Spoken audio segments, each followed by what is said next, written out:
And welcome to The Hill here on NewsNation. So, is it all over? It depends really on who you ask. Republican leaders are telling Nikki Haley it is time to unify. President Biden says the rematch between himself and Donald Trump is now on.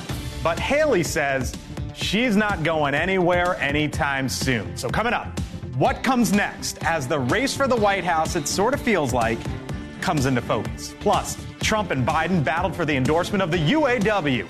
Now that union is revealing who they're supporting and why Republican lawmakers are daring Chuck Schumer to take away their cans of Zyn nicotine pouches.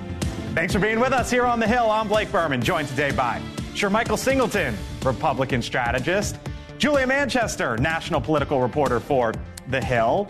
Michael Starr Hopkins is a Democratic strategist, and Republican strategist Denise Gitsom joining us as well. Also hanging out for a bit, Sean Spicer, former White House press secretary in the Trump administration and host. There you are. What's up, Sean? Host of the Sean Spicer Show podcast. The Hill on NewsNation starts right now.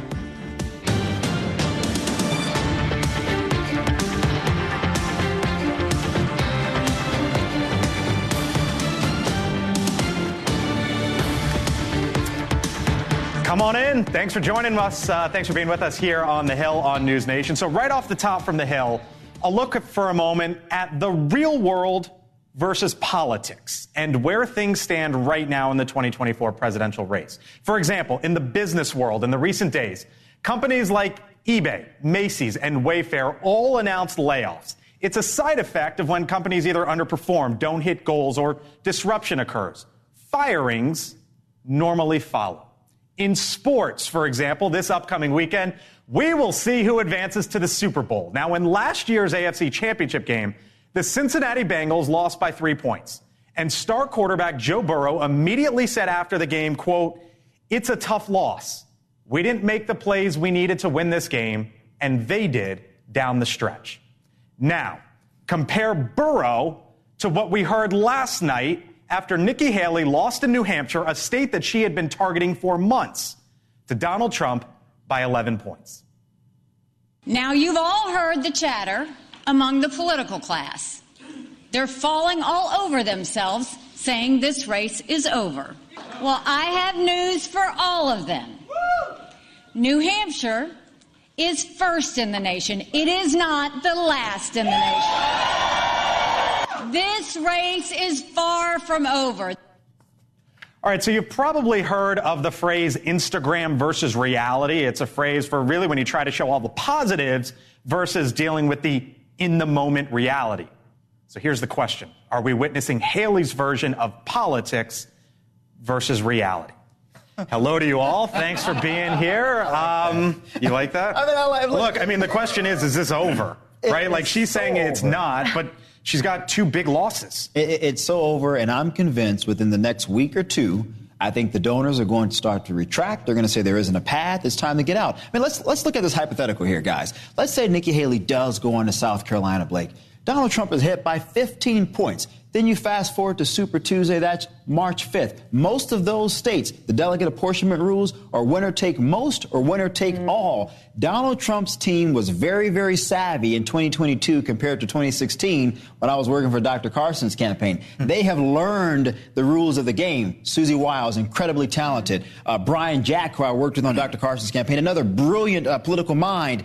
They are prepared. The rules are slated for the former president. Marco Rubio lost Florida by 18 in 2016. He was out. Next up, South Carolina, where Michael shows polls are worse than that for her. Right. It's such a big risk that she's taking here. What is the risk? The risk is that she could get clobbered in her home state as a former governor. But at the same time, I think her strategy, taking a step back, she lost in New Hampshire, but it wasn't as big of a margin as what she lost by in Iowa. And, for Donald Trump, I think there's some criticism that he should have won by a bigger margin in New Hampshire. But we're going to get to the warning signs in a moment. Yes, that's true. But if you look at Haley's strategy, going ahead to Super Tuesday, to states like Michigan, Virginia, states that, like New Hampshire, you can have people sort of switch over. They're not closed primaries. That's what they're looking ahead to. But how do you get across South Carolina? Yeah, that's the big question. I don't know. I mean, the big problem for her is the race is over for 2024, but it's not for 2028. I think that's what she's doing. She's laying the framework so that she can say, heading into 2028, you shouldn't have chosen Donald Trump. He was a vulnerable candidate heading into that Joe Biden rematch.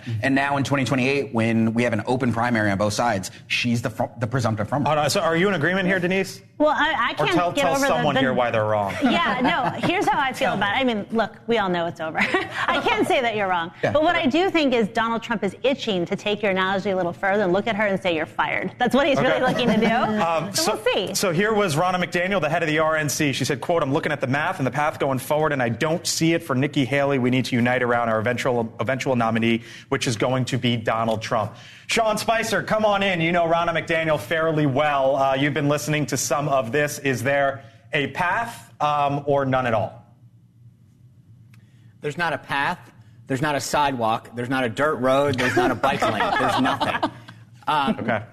And look, what Ronna's acknowledging right now is that and I've been in this cycle twice before, that the donors are frozen. They're basically saying until there's a nominee, we don't want to give. We want to know the plan going forward. There's something called a presidential trust, which is the amount of coordinated funds that can be jointly spent by the party and the nominee. That has to get funded. They named Kelly Craft the chair of that the other day. The party is waiting. They're sitting on the sidelines. There's a lot of money that's waiting to come in to focus on the general election, that they need to be able to coordinate with the nominee. They recognize what I just said, that there's no way forward.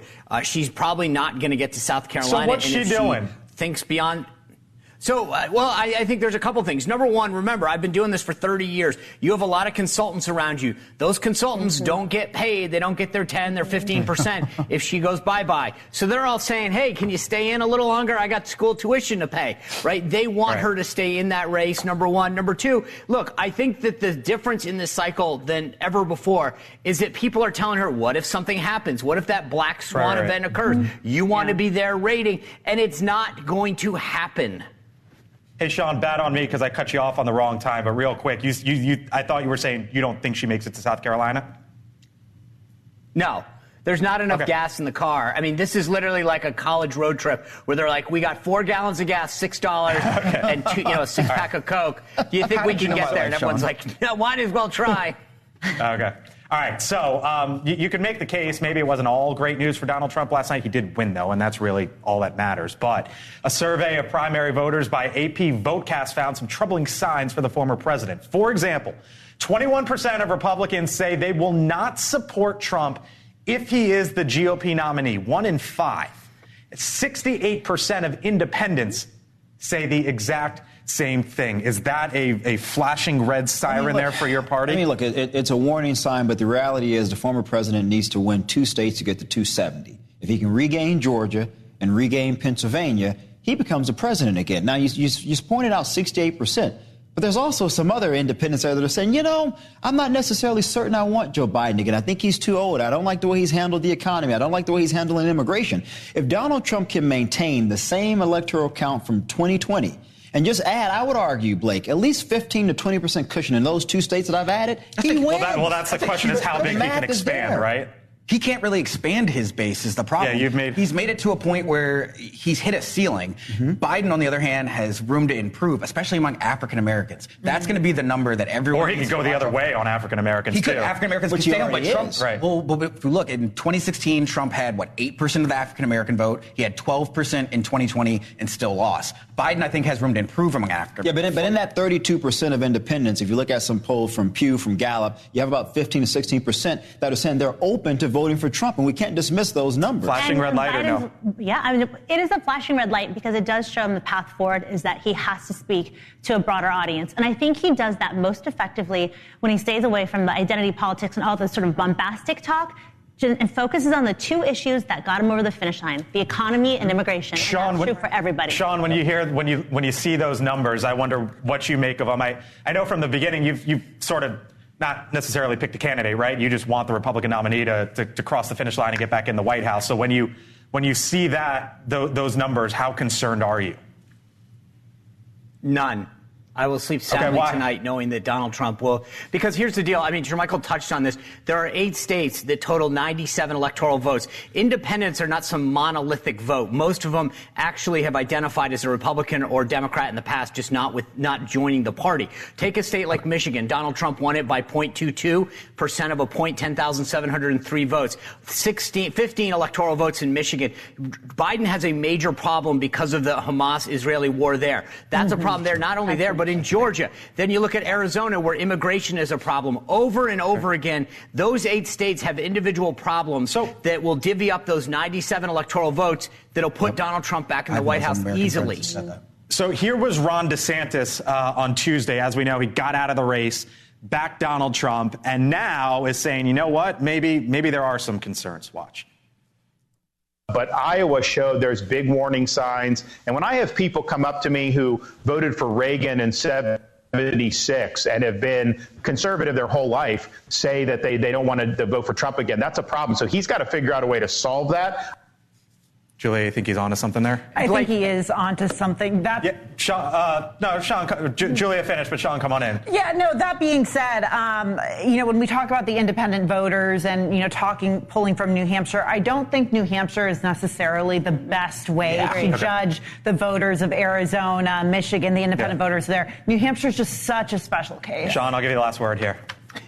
I'll just say we had this problem in 2016. Elections become binary choices. When we got down to those voters, we made it a Hillary versus Trump deal. This time, the election is like nothing we've ever seen in our lifetime. You have the Trump 4 years versus the Biden 4 years. This isn't going to be a hypothetical race where we talk about potential policies. We can literally lay out the domestic and foreign policy of one president and their accomplishments versus another. This is an easy case for Trump to make. All right. Now, for nearly a decade now, no Republican has been able to take Trump's place at the top of the Republican field. And one of the questions going forward is, well, could potentially Trump's legal issues then come front and center, right? If no one could take him down in 2016, no one in theory has taken him down, or in practical purposes here in 2024. At the end of the day, how big do the legal cases come into play with all of this? Jesse Weber, NewsNation legal contributor, come on in. There's been all this talk of, legal this, case this. He's got 4 cases, 90-something charges, so on and so forth. You're of the belief that none of that is going to be presented in 2024, right?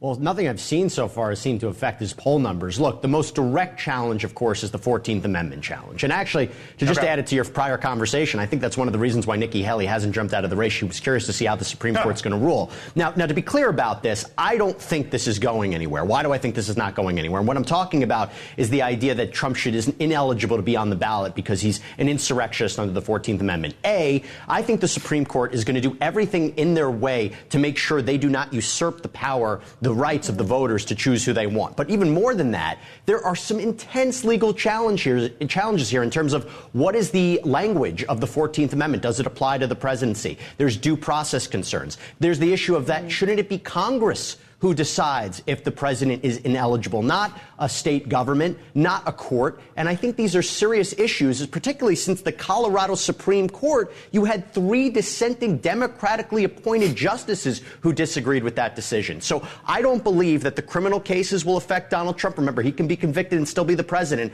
But even more so, I don't believe the Supreme Court is going to uphold that he can't be on the ballot. So that's the 14th Amendment case. There's also the 4 criminal cases. You're of the belief, right, that none of those get brought up this year? Am I right? Look, this year? At this point, we're talking about trials that haven't happened. I think there's a strong argument to suggest these trials will not happen in 2024. But even assuming that they do, I think politics is unpredictable. If the trials happen, if he's actually convicted, would voters change their mind? Perhaps. But he has used every one of his legal cases, particularly the civil cases, as a campaign stop. Remember, his numbers weren't great in March, and then he was indicted in New York. His numbers went up, and he's been using this. So at this point, I have no reason to believe that it's going to hurt him politically going into the next election. Hey, real quick, argue against yourself. I don't know if they do this when you're in L1, L2, or L3. But if you had to say that a case were to start this calendar year, what do you think the earliest is? Oh, boy. I mean, look, if the Trump immunity case doesn't happen, the federal election interference case could happen. And I've always thought that that might be the stronger one than Georgia. We could talk about Georgia and all the problems there. I think that's pretty clear. Okay. All right. NewsNation legal contributor Jesse Weber. Thanks, Jesse. Appreciate it. Talk to you soon. Last word to Sean Spicer real quick, because I know you got to run, Sean. For you, I've got all the time in the world. But look, I think that this is, I agree with everything that Jesse said. It's not going to happen. Trump will be the nominee, and he will be back in the White House. And I get that we have to fill a lot of time on political shows, but that's a reality. Take it to the bank. Take it to the bank, Spicer says. All right, got to leave it there. Sean Spicer. Thanks, buddy. You bet. Yeah, all right, talk to you soon. Meantime, circling back to New Hampshire, just for a brief second here, did you happen to see this? Voters who were leaving polling centers yesterday were handed unique I voted stickers. You'll notice there that's not the usual normally that you get out of a polling center. That's because they were designed by fourth graders who entered the state's first ever I voted sticker competition. And these were the three winners. One of them was the state of New Hampshire fishing with you know, kind of see it there with an American flag in the background. The middle one, a moose overlooking fall foliage with Mount Washington in the distance, and then over there on to the right, New Hampshire's most iconic symbol, the Old Man of the Mountain, with an American flag. The state printed 2 million stickers. Grace of Milton, Jacob of Auburn, and Rylan of Mount Vernon. Fourth graders, the three winners. Congrats to them. All right, coming up here from the Hill, President Biden did not even have his name on the ballot last night, and the second place finisher who finished 35 points behind is saying, you know what? I'm just getting started. So is that the case? Is this kind of like Nikki Haley, just on the other side? The former presidential candidate, Andrew Yang, joins us on the other side of the break. Plus, why one Illinois lawmaker says, you know what? Maybe hosting the Democratic National Convention in Chicago isn't the best idea. A Democrat is saying that. And why, might you ask? It has to do with immigration. Still lots to come. You are watching The Hill here on NewsNation. We're back in a few.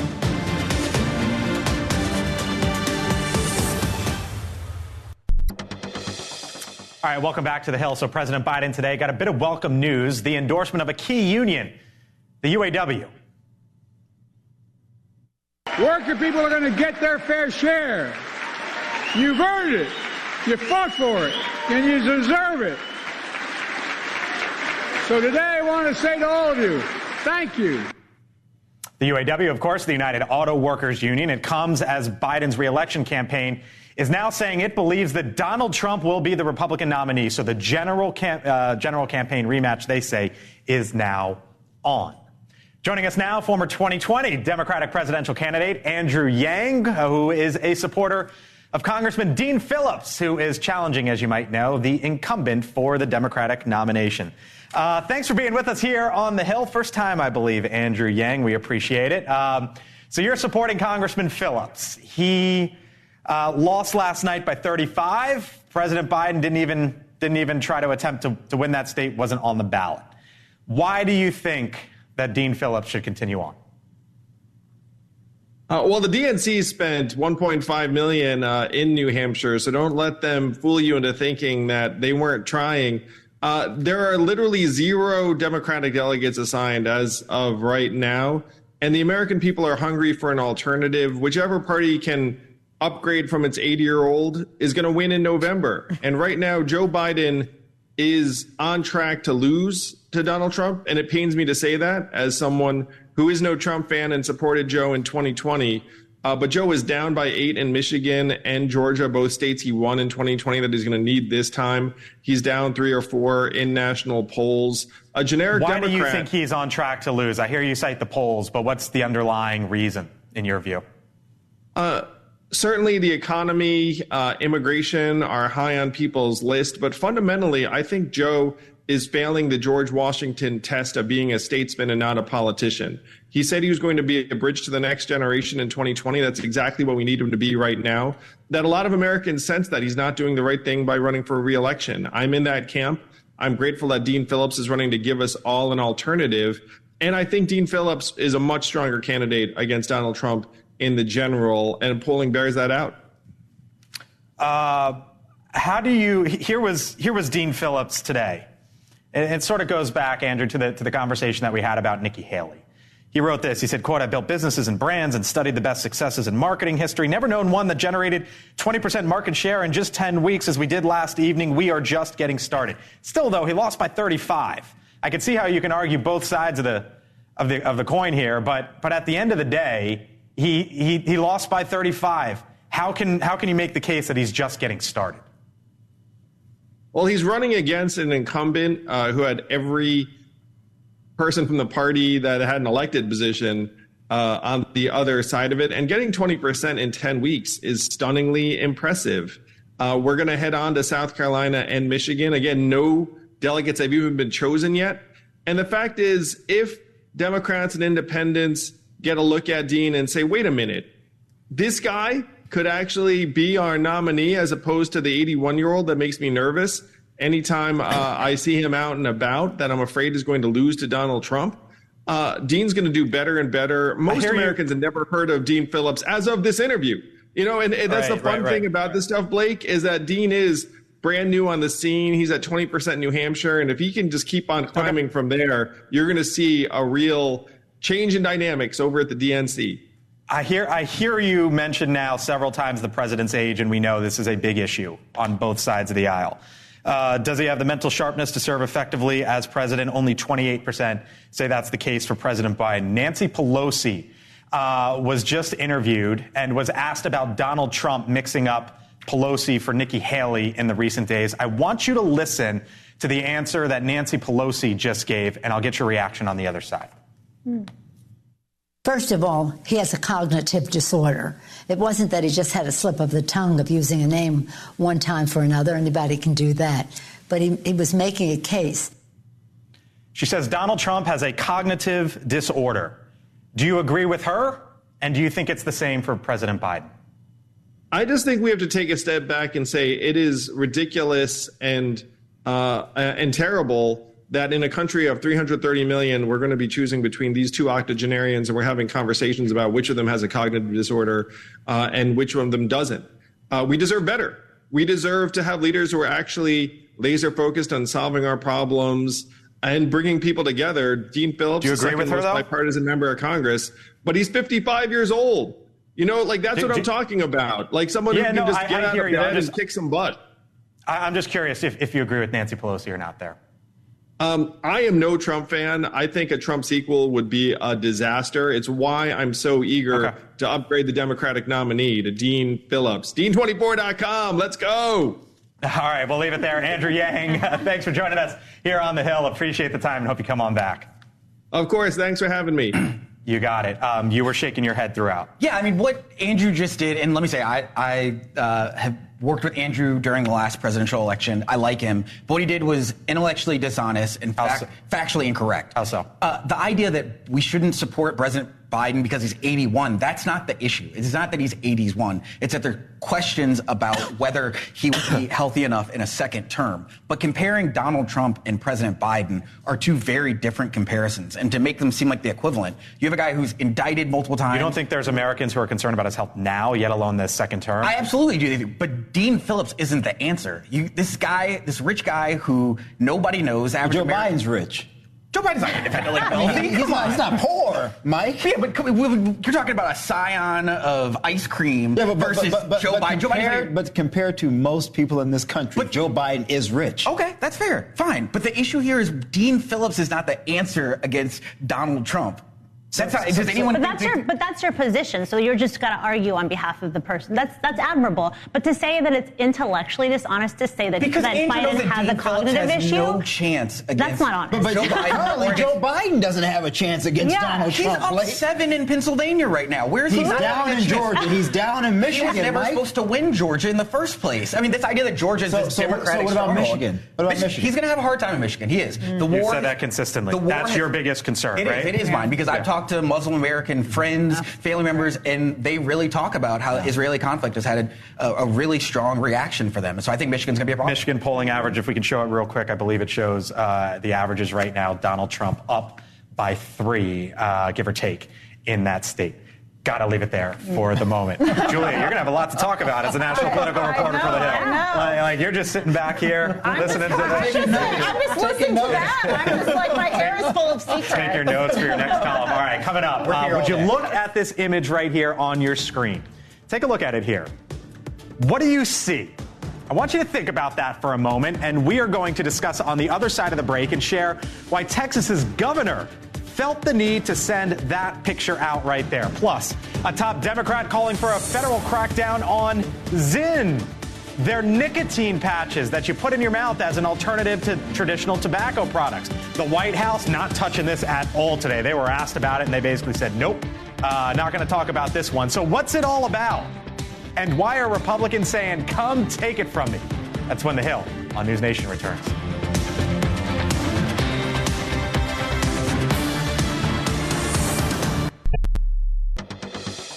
All right, here, welcome back here to The Hill on NewsNation. So I want to show you an image that's at the forefront of the standoff between the state of Texas and the Biden administration. The Texas governor, Greg Abbott, posted this image on X earlier today.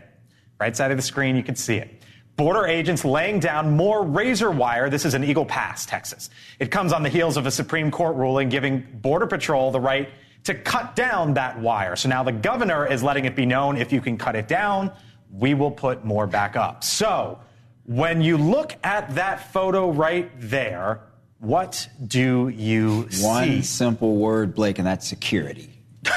That's it. That's it. And what do you think the message is? I think the message is that you have an administration that is not interested in securing the border, which is why, as someone mentioned, you have Democratic mayors across the country that are saying the president isn't even interested in addressing this issue. And Biden himself said Republicans made this up. There's not really an immigration crisis. Tell that to the American people. What do you see when you look at that image? This is Greg Abbott.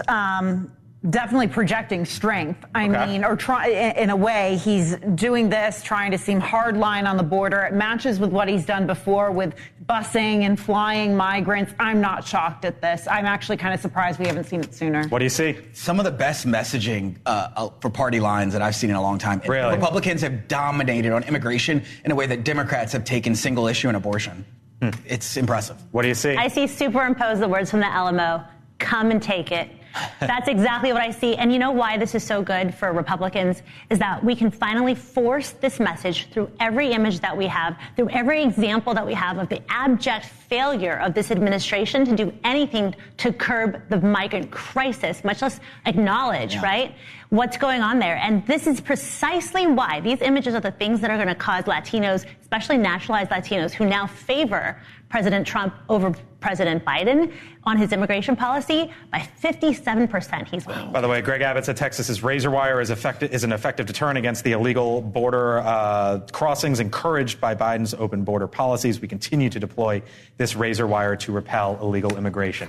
That the text alongside the image. All right, Texas, by the way, not the only state fighting to find a solution to the migrant crisis. In New York City, officials there are struggling to keep up with the tens of thousands of migrants seeking shelter. Now, during his annual State of the City address earlier today, the mayor of New York, Eric Adams, demanded, he's a Democrat, he demanded that the Biden administration take action and create federal work visas for migrants. It is time for the federal government to deal with this federal crisis and make sure we can give them the opportunity. Let them work. Let them work. New York Times reporting, quote, or headline, 9 Democratic governors push Biden in Congress to address migrant crisis. It is clear our national immigration system, quote, is outdated and unprepared to respond to this unprecedented global migration. As that soundbite was playing, you put your hand on my shoulder and you said what? I did not see the script before you read it, I promise. Yeah. I mean, look, you know, this is the thing here. President Biden reminds me of individuals sitting around a campfire. First, it was hot. You were excited. You were warm. Now the fire is starting to dim. So people are walking away and they're saying, look, we need some security here. We're looking for someone else. You look at New York City, for example, they're spending $8 million a day to house these migrants. $4.7 billion by this summer, a deficit shortfall for the city. And let's keep in mind here, they sent children home, Blake. We already have an education issue in this country because of COVID. They sent them home to provide coverage for migrants. That's a problem. 170,000, Michael, migrants arriving in New York City since the spring of 2022. You said that Greg Abbott picture was the best messaging that you've seen. Yeah. Like as Democrats, when you see Democratic governors telling the Democratic president, help. Mm-hmm. Yeah, I mean, this is an albatross around Democrats' neck. You see it when you see mayors, governors, people that are on the ground turn on the White House and start to message against them because they've got to win their races. At the end of the day, the only way the president's going to win is to get immigration off the table. Well, what's the White House going to do about it? Is it that? Yeah. Is it try to get a deal ASAP? Any kind of deal to be able to message. That's the only thing I can really see them doing. Okay. I mean, they've tried to, But the fact that it's a concession that he has to make to trade for Ukrainian votes on the Republican side, the fact that the New York Times headline says that 9 Democratic governors have to push him to move on immigration is the real underlying message that everyone's pointing back at, which is that he doesn't want to do anything about it. The underlying message we also have to remember, because we talk about this in political terms, these are people that are fleeing their country. And yes, we need security here. Yeah, we got to figure out what to do about it. But we have to remember, these people are fleeing for a reason. Loving your neighbor requires loving Americans as well. Meantime, as Chicago deals with its own migrant crisis, the city is also preparing to host the Democratic National Convention later this summer, as you know. But one Illinois state senator, a Democrat, says the city needs to sort out how to address its surge of migrants first.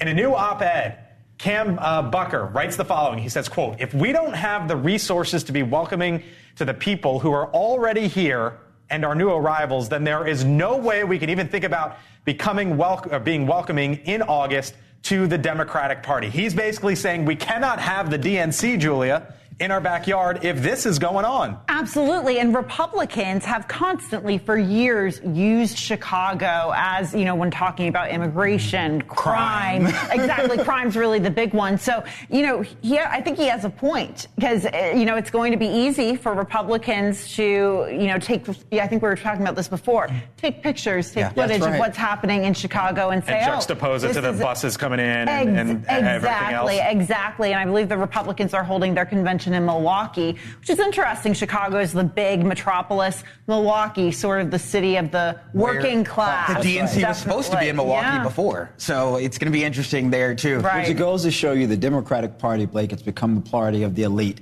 the college educated, the well-traveled, the well-cultured. They're disconnected from the hard work of... Has it? Your party has a multi-billionaire at the top. And which party wants to raise minimum wage? You got me with that one. You got me with that one. But he's a multi-billionaire who connects with everyday people. Keep in mind, guys. Donald Trump was never accepted by wealthier New Yorkers. That's true. Let's remember that. So the grievance... He definitely tapped into... So the grievance that everyday Americans feel towards wealthy individuals, I think Donald Trump has internalized that himself. He does. His dad didn't hug him enough. Oh, come on. Come on. Mike. Well, Joe Biden should have hugged Hunter Biden. I think all of our dads can make sure we hug our kids a little bit more. I'm going to need you to help me out, Julia, with this next story. The team was like, Julia can help you with this. Coming up here on the Hill, it's just Ken. Ryan Gosling gets an Oscar nomination for Barbie, the biggest movie of 2023, but co-star Margot Robbie and the director Greta Gerwig, they got snubbed. No Oscar nominations whatsoever. But now Hillary Clinton is weighing in about this all with a 2016 reference. We'll explain. Plus, why some Republican lawmakers are daring Chuck Schumer to come and take their Zin. The politics over pouches. And Julia comes to my side when The Hill on NewsNation returns.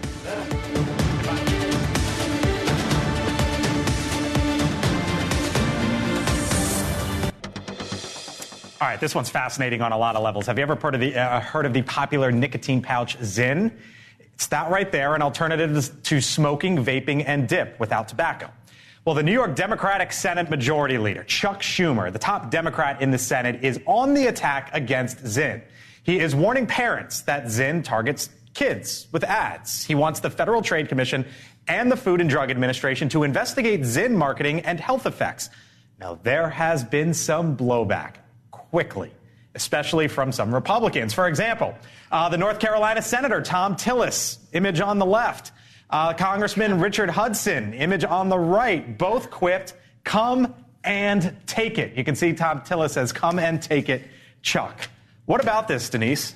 Because this came from like left field out of Chuck Schumer over the weekend. I mean, look, I don't know that the federal government should ever be telling us what to do. And I think they have a right to tell us, like, cigarettes kill, and that's what you see on PATs now. And I think that's a good way of marketing, or just ensuring that the message is out there.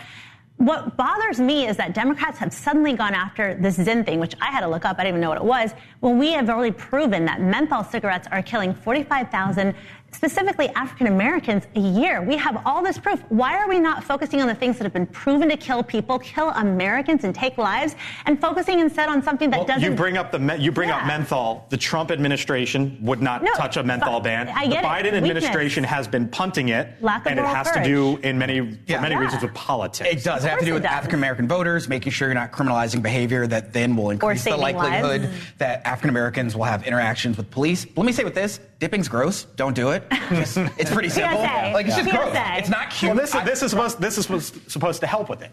Oh, sure. A new addiction. Put a dip pack in your lip, and that's going to help. See if it helps. Yeah, sure. I mean, look, from a health perspective, the health disparities within the black community, we know are pretty wide. Yeah. And I'm not in favor of smoking. I would love to see more African Americans eat healthier, diet, and stop smoking. And I don't think the government should control that, but I would certainly love to see initiatives from the government encouraging a more healthier lifestyle. Amen. So what do you think about these Republicans saying, come and take it? I'm standing with my Republican brethren. Toxic masculinity. You're not getting me on this one, Blake. Julia. This is the first time I'm hearing of this story today in Zyn, but to Michael's point and Sharon Michaels about the health, how this impacts the black community. I think this is huge, and this is a story that we've actually been hearing about for quite some time. So the fact that it's being elevated, it's good. I need you to help me on this one. Okay. Yeah, I got you. Ready to go? Our Not a resident movie person. I don't Barbie. like I'm ready for you. movies. I'm ready for it. But there's a lot of folks chiming in on why Ken was nominated for an Academy Award, but Barbie wasn't, including the former First Lady, former Secretary of State, former Senator from New York, Hillary Clinton. Now, she applauded Margot Robbie and Greta Gerwig after the Barbie Oscars snub, saying, quote, "You're so much more than Kenneth." She also had Kenneth. What is it? Kenneth. Oh, yeah. Help me out here. Yeah. So she basically, can we show the tweet from Hillary Clinton? She persisted. Because she said, quote, while it can sting with the box to win the box office, but not take home the gold, your millions of fans love you. There's a reference to 2016. It absolutely was. But looking at this decision, too, and look, Ryan Gosling was fantastic in Barbie. I think he deserves to be nominated. That song deserves to be nominated. But so did Greta Gerwig and Margot Robbie, particularly those two who were behind the film. And the irony of this is huge, because this was the point of Barbie, to talk about how men are patriarchy, sexism. Exactly. Men are elevated over women. And this is just sort of it playing out in real life in a way. But taking a step back even further, I think it's interesting to see these decisions made by the Academy, made by some of these very liberal Academy. Absolutely, very liberal. It's true. They oftentimes, I don't know these guys. Yeah. I've never met them. Well, they oftentimes look at the movies that are nominated. Yeah. They're not. True, the majority of people are not those watching. aren't liberal movies. I don't know those movies. No one knows I've never those seen most of these movies. It's very elitist. I was glad Top Gun was nominated last year. I think that was a big box office hit. Oppenheimer this year. But I think in general, I don't understand sort of the logic. It's very removed from these audiences. Barbie did very well. I didn't watch it personally, but a lot of women I know, even conservative ones, Julia, went out to see the movie. I loved it. Little girls get to see themselves reflected in all races and all types. Unless they're at the Grammys, because then they don't get to show up. Right? They don't get nominated. That's the story. Take any issue with the tweet? No, I mean, look, everyone has their positions on, like, the role that women, I mean, it's indisputable that women have a long way to go to achieve equality. And I think anytime we can highlight stories like this, it makes me happy, especially when it's at the expense of liberals. I love it. As you're liberal. We'll leave it there. A lot of fun. Thank you all. Such a big day. I mean, think about where we started with New Hampshire primary. Yeah. Right? Came a long way. We came a long way from that to Barbie, I guess. Who saw that coming? Who would have seen that coming? Thank you all. Fun time having you here. Yeah. Other side of the break, presidential candidate Nikki Haley takes the campaign home to South Carolina. So is it her last stand? Final thoughts. Leland Vitter joins me on the other side of the break.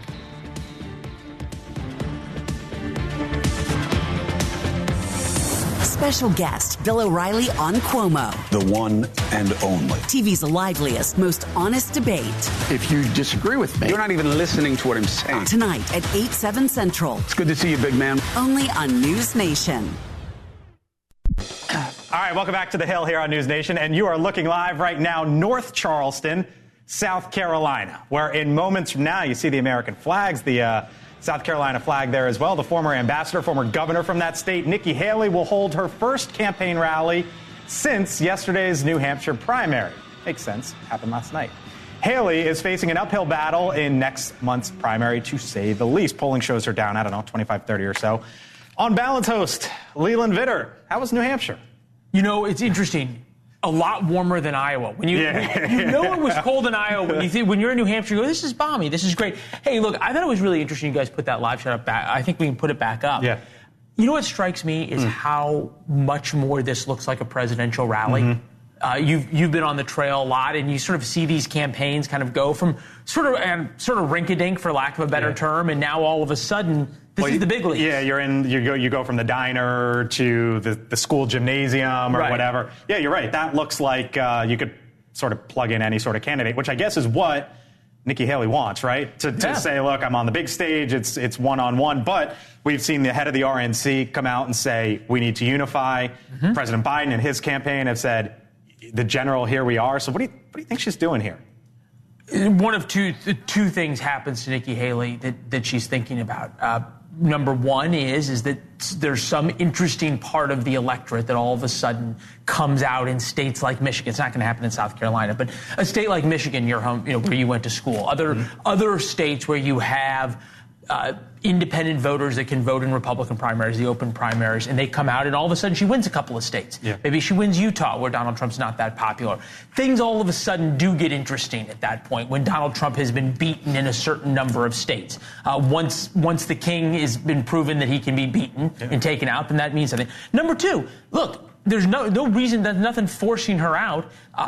If something happens to Donald Trump, either legally or health-wise, she has the second most number of delegates. Yeah. Since you mentioned Michigan, since they won the national title, how do you think that shakes up the presidential race?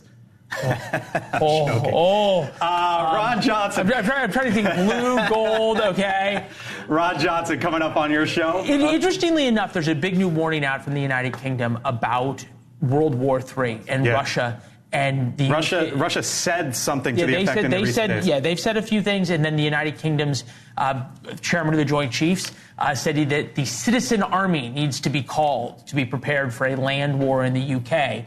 Talked to Ron Johnson a little bit about his opposition to opposing and to fighting Russia on Ukrainian soil. All right, Ron Johnson on Balance coming up.